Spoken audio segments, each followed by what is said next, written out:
Welcome into another live edition of 410 Sports Talk. I'm Glenn Martin, riding solo for this one. Well, maybe just to start, but I had to get on here quickly, had to jump on here live to talk about the news that is quite surprising. I mean, I don't know if I would label it as shocking. I don't know if it's gotten to that level, but I would say it was certainly surprising news, surprising timing the day before the draft to see this news break that the Ravens have, and look, you might think I'm going to say traded, but no, because that was the rumors we've been hearing the last couple of days. They did not trade. In fact, they signed Rashod Bateman, wide receiver, to a contract extension, signing him through the 2026 NFL season. So basically a 3-year extension. And man, I got to say a bit of a surprise here when everybody was saying, hey, man, they're thinking about moving this guy. He even heard rumors that Rashod Bateman himself has requested a trade out of Baltimore, despite the fact that it looks like all the barriers and kind of barricades ahead of him and kind of impeding on some of his target share are gone now. I mean, yeah, Zay's still here, but there's certainly enough of targets to go around for, two stud receivers, which is what the Ravens were hoping for when they drafted both of these guys. They feel like they got one in Zay, but I think the jury was still out a bit on Rashod Bateman, and this was the year he's going to get his targets. And man, we heard from Eric DeCosta, we heard from John Harbaugh hyping this guy up, hyping Rashod up, saying that the high hopes that if he can just stay healthy, that this guy's got all the talent to become the number one receiver, or maybe here number two behind Zay. Either way, that they hoped that they would get when they draft him in the first round, and they put their money where their mouth is, signed him to a 3-year contract extension. And so the only question is, like, what was the conversations like? What was the negotiation like? And so I wanted to give an opportunity to, because I think DK has at least a theory on this, and I think it's I tend to kind of agree with what he's got to say. Let me get this off the screen. I'm going to bring DK in here. You guys get a treat here, ladies and gentlemen, to see DK in front of the camera, not just behind. But what's going on? Hey, thanks for jumping in here. I know you kind of had a theory on what you thought kind of took place and why we're seeing this contract extension. Yeah, I mean, this is a unique timing to the deal. So I'm not sure if I'm our resident deal expert or something, but the timing usually means something. The fact that it's the day before the draft, I think, is extremely meaningful. We heard a lot of noise about how Rashod Bateman might be trade bait for potentially the first day, maybe the second day of the NFL draft. And so my theory is that Rashod Bateman had a deal on the table. The Ravens probably reached out and said, hey, this is what we think you're worth. And if you think differently, we'll give you the rights to have your agent go out and take a look, go ask around, see what other teams could potentially get you. And then if you like what you see, then maybe we can talk to those teams and see if we can come up with a deal. And otherwise, if you don't like this deal, we're going to make something, we're going to force something to happen on on draft day to put a trade in order. And so, if that's the case, then today would have been the deadline. And so, Rashod Bateman was kind of thinking about, all right, I'm not hearing what I want to hear from other teams. Then today would be the day that he would go back to the Ravens and be like, all right, I'm going to take that deal. And based on his injury history, it's totally plausible that that was probably the case.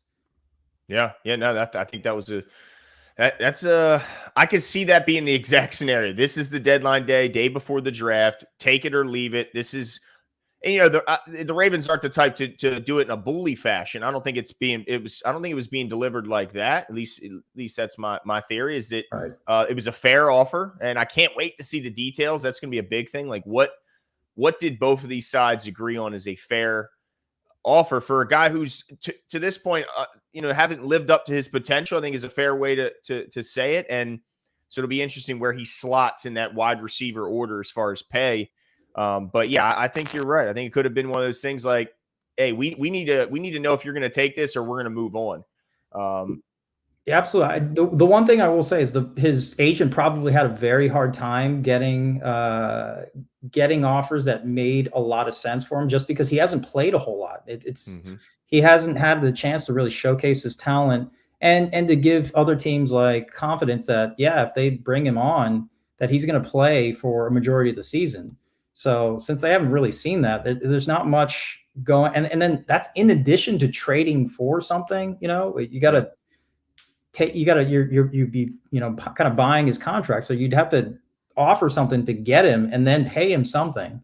And there's just not enough evidence for other teams to kind of go out of their way to do that with a guy like Rashod Bateman. I mean, unless you got a team that's really enamored with his potential. But I think the Ravens having him have been on the team for the last a few years now, I think they have the best knowledge in terms of where he's at, where he's going, his potential, what he looks like in practice, and how he operates in the locker room and all that. So I think the Ravens were the best suited to give him an offer that's probably going to be the most comfortable for Bateman right now.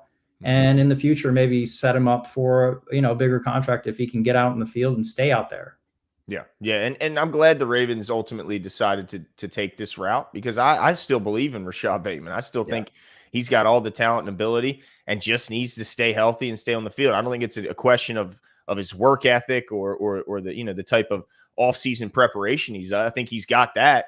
I think he's just been struck with a bit of bad luck. My only other question, I guess, would be like, does this now mean that they're out of at least the early round wide receiver market? I mean, I don't think it precludes them from taking a guy in the 5th, 6th, 7th round if they believe in maybe some untapped potential. But I do think it would be less likely now that you have Zay for the next. I mean, you got both those guys locked in for the next few years.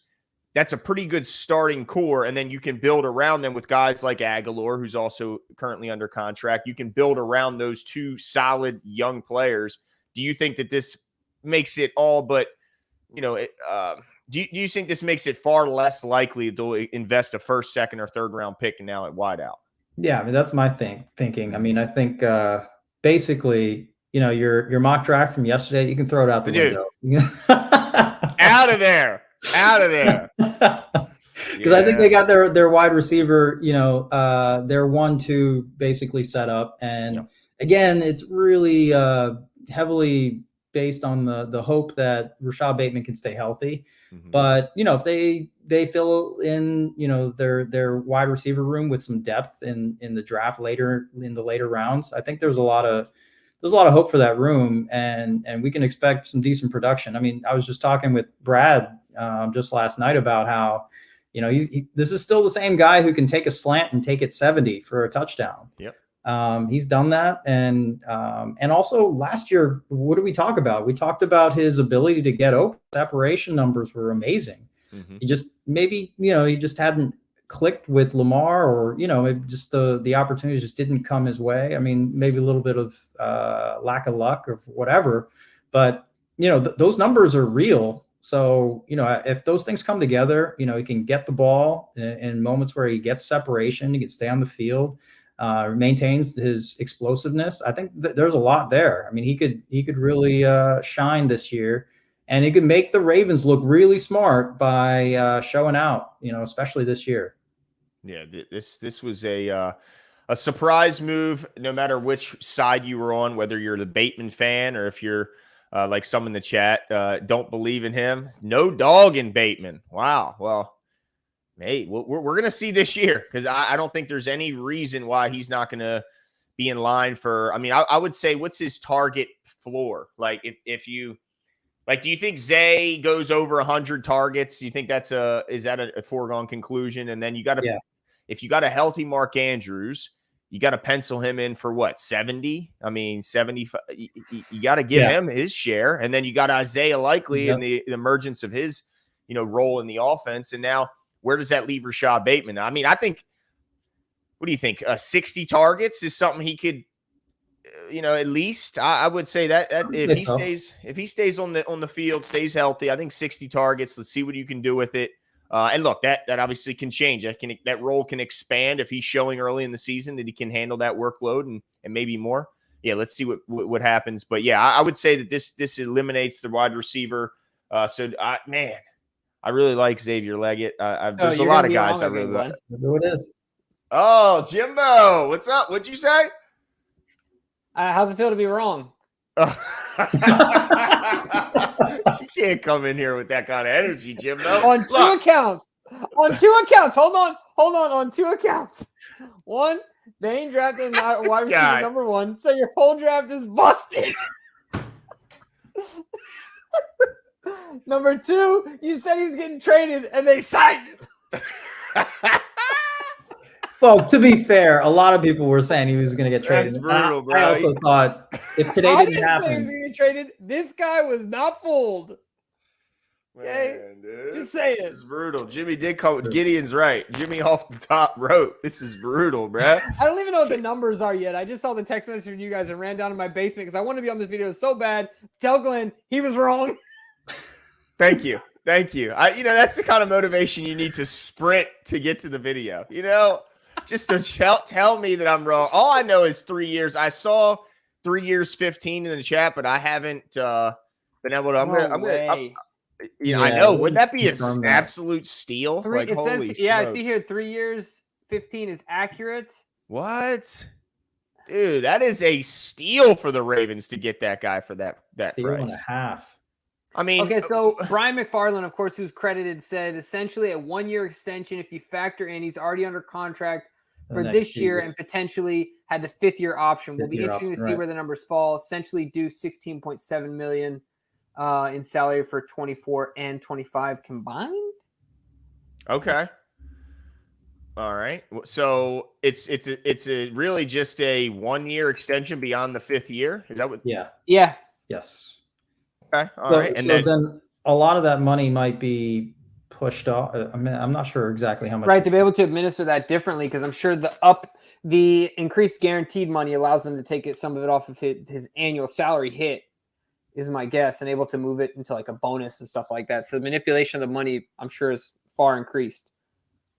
Yeah, and even McFarland is remarking that it's incredibly cheap when you can see where the market is right now. To get him for that value, woo!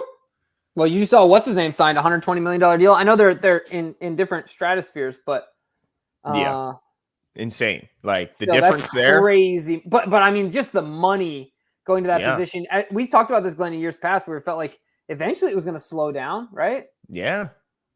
And I mean, if you look at the statistics, like a lot of these teams that are investing heavily in their wide receiver core aren't necessarily winning when it matters most. So I think that's why there's a lot of teams that like you look at a team like the Packers, they have the lowest amount invested. They have a pretty good receiver core. Like it's not always about, now the argument is Tyreek Hill's the most, the highest paid receiver, and I'd like that guy on my team. So, that's the other end of that argument. But at the same time, they're not winning the championship. So, teams got to decide, is that really worth it to put that type a chunk of the cap hit on a position that to this point hasn't really looked like it's led to winning.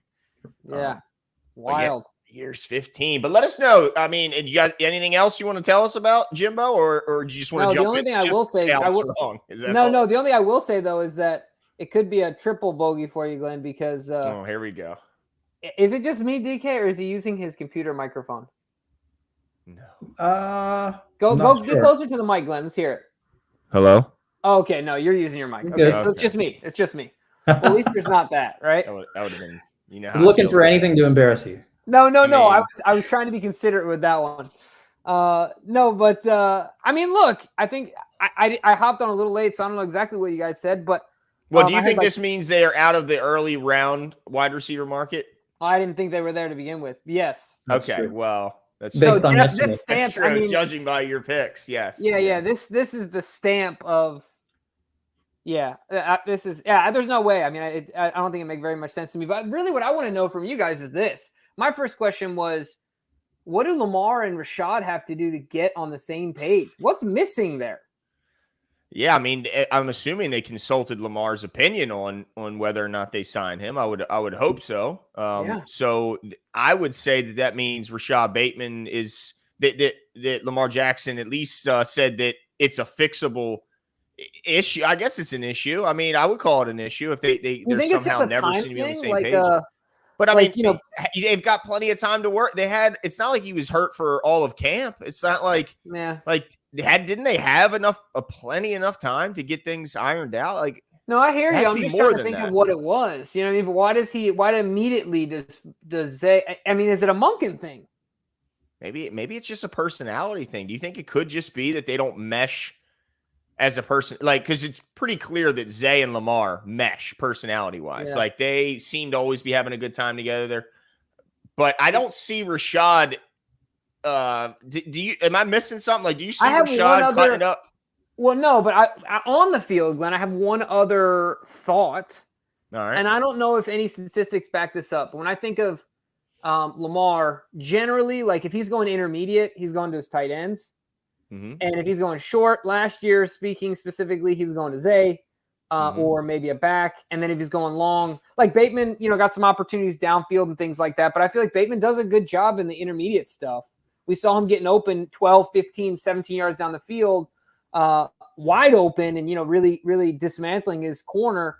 But I don't know if that bodes to Lamar's game. Like that complements his game, right? Maybe Lamar's already gotten rid of the ball, or maybe he's like, dude, screw 17, go for 60 type thing. You know what I mean? I don't know if there's a difference there as well to where he's like, well, if I'm going intermediate, I'm going to Mark. Yeah. I don't know. That's just kind of my eyes. I don't know what the numbers bear. I think he can do it all, dude. I like him. No, not that he can't do it all. I mean, his preference. Oh, you talking about Rashod doing it all? I think, I think Rashod's yak ability is incredibly underrated, at least by the fans. Sure. Like, I don't feel like they give him enough credit for what he can do with the ball in his hands. We just don't see it enough. I mean, he has the burst. He has the ability to take the home run ball. I think he can make guys miss. I don't know what it is, man. It is a puzzling thing. It's like, I'll put that up next to Bowser. And what the hell happened with that guy? We'll put Rashod Bateman and Lamar's chemistry. Why? Yeah. Just why? You're right. It doesn't seem right, but I can't understand why, other than maybe there's certain things personality-wise where they just I tend to think it might have been something off the field where he wasn't happy with the team or something. We heard rumors that maybe he wanted out or something. So it's hard to say because maybe that affected his play on the field. Because everything, again, I'll go back to the same thing we talked about was like he had separation. He was one of the guys that, the statisticians were putting out numbers about how much separation he was getting. But so from that standpoint, like he deserved to get the ball more, but he wasn't getting it at opportune times either. I mean, they had other targets, so that was one thing. But I think my whole thing is I'm not sure what happened in the past, but I think this will be a good reset time. He's under contract for a while now. That should have been all kind of put to rest. And now it's just time to see what he's got. So as long as he stays healthy, I think that's great. Last question for you guys. Is this I know that there's been, I feel like it's social media driven. You guys can tell me if there's actually some credibility behind the reports, but like the connection between Ayuk and the Ravens, is this now dead as well? Or would you guys, is there any opportunity where Eric just triples down and he's like, screw it, I'm getting this guy too? I don't think he's going anywhere. Yeah. I think he ultimately stays put because I don't think they can afford to lose that guy because I don't think they can replace him in this draft. So I don't think they move him, period. But I certainly don't see the Ravens investing the draft capital it would take to get him and then the money it would take to keep him around and keep him happy. I don't see it. So I think if he does get moved, which I don't think he will, I think it's to a team that is further away from competing. I think it's a team that's more on the rebuild and looks a stabilizing piece. I would agree. I think the deal with Brandon Ayuk is that he wants a lot, and that's why the 49ers can't match or don't want to match that. And so someone's going to have to try to overpay for him and give up draft capital for him. The difference between Ayuk and the potential for what Bateman can do. I don't think that gap is worth, I don't know, $15 million a year. Sure. So I think that's why he's the Ravens are out of the running for Brandon Ayuk, and Brandon Ayuk is probably going to end up staying just because I don't know if he's going to find any suitors at the price he's looking for. Mm-hmm. Yeah. Now the other thing I was going to mention too is I just had something pulled up that I wanted to talk about. Where did it go regarding? Well, I will say it's so crazy how every year people are like, another year we don't have receivers for Lamar. It's like, man, it's come a long way, guys. If you don't see the growth in that, is insanity. At what point is it like, guys, Right. It's a dead horse. No one has thrown more draft capital at the receiver position the last 5 years in the Ravens. It's just a fact. So let's not act like they're neglecting the position. Come on, guys. It's come a long way. And do you think that ultimately so this is how I think the conversation went. Maybe Rashod did one out and Eric said, look, Rashod, we believe in you. You've had health issues. It's just about seeing more. And so what you do is you extend this thing out one more year based on its based on the current contracts, then you extend it out another year. So you say, just give us more time to analyze the situation, right? Like just show us. This is a way for us to give you something, us to gain some ability to be more flexible in the cap, and then also an opportunity for you to hit it again when you show us you can stay healthy, whether it's us or someone else, right? Like in my mind, I see that. I feel like that's how that conversation went. No, I think that's a great point. And they got that extra look, that extra year to see for nothing when you compare it to the receiver market. Like, I think that's a really good point. If that guy can put it together, like, no, I don't think there's not many people that doubt if he can stay healthy, that he's got the ability to put up big numbers. So and just really quickly, I want to mention Jabari in the chat is saying why extend him before Hamilton and Linderbaum. Those extensions and Bateman's extension, I can guarantee you, are mutually exclusive. Well, they're also going to be very different size contract. They will not impact one or another because you believe you me, the Ravens will shed Rashod Bateman in a second if it comes down to keeping one of those two guys. And I don't mean that as a knock against Rashod. It's just where the Ravens aren't going to lose centerpieces of their organization. They're just not going to. Look, the other point of genius with this contract. I mean, I just pulled up what his 5th year would have been. I think it was supposed to be in the realm of like $14 million. 14, yeah. So I think they're undercutting it. So by doing it on the earlier end, they're overwriting what his fifth year option would have been, because he's not worth 15 million, or at least in the Ravens' eyes. So getting ahead of it, giving him a little bit more security in terms of lengthwise.